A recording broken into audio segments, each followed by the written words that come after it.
Brett, the brackets are done. I mean, we can go round and rounds. Texas didn't make it like we thought it would. There was some Notre Dame was upset, so they're not playing any games at all. James, which is interesting, James Madison made it in, Tulane made it in.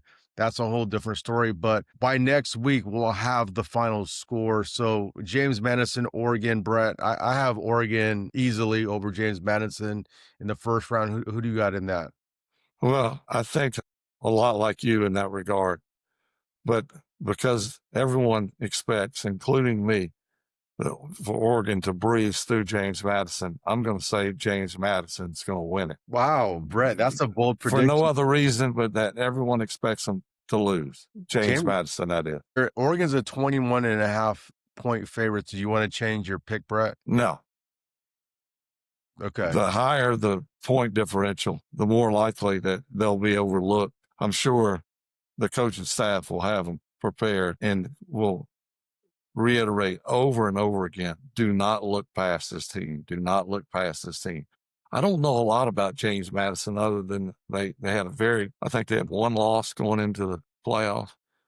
Other than that, I don't know a lot about them. Obviously, they're not the caliber team as Oregon, but strange things happen in the game of football. So we'll see. If that 12 would have been Texas and not James Madison, I might kind of see your point. I just don't see Dan Lanning not getting his team prepared for James Madison. But by next week, we'll know what happens. Alabama and Oklahoma, we have the redo.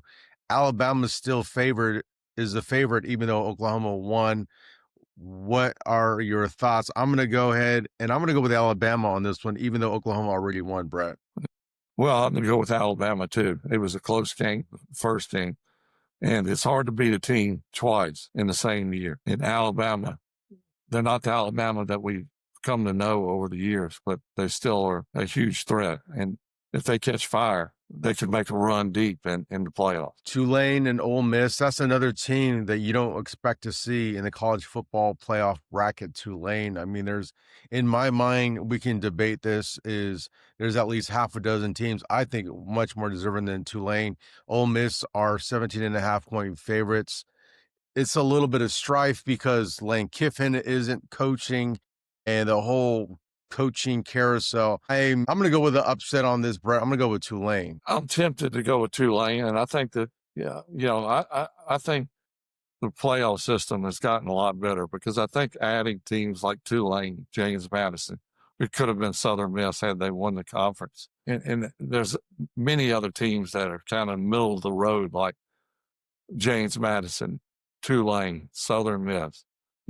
Boise last year got in. I think you can look at it two different ways. You could say, well, you're cutting out teams that could give like Oregon, for example, give them a much better competitive game. But it sure would make it interesting if James Madison were to win or Tulane were to win and make a run deep in the playoff system. Because the resources that James Madison and Tulane have, or Southern Miss, or Boise, are not near what these other teams have. Texas and your Alabama's, your Oklahoma, your Oregon's. They got an endless supply of money. So to see these smaller schools or lesser profitable teams make a run is what I consider that very encouraging for the playoff system.